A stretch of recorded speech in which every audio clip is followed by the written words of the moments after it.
kung bakit nagkakaganyan.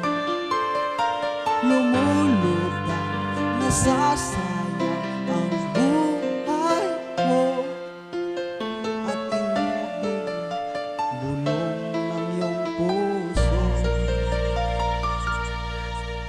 Natutulog ba ang Diyos? Natutulog ba?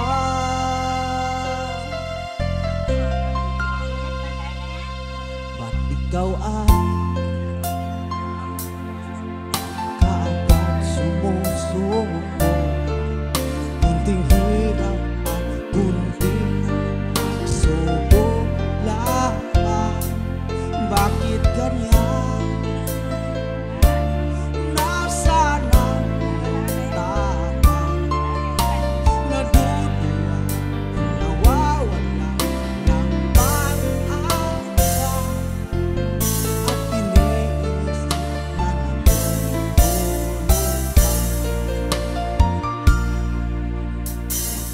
natutulog ba ang Diyos?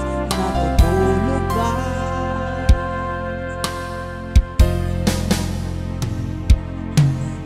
Sikapin mo, pilitin mo, tibayan ng iyong puso. Tanging ikaw ang buhay sa iyong bukas. Sana akalain, natutulog ba ang Diyos?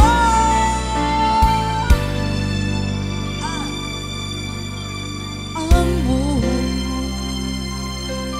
ay mayroong halaga sa Kanya.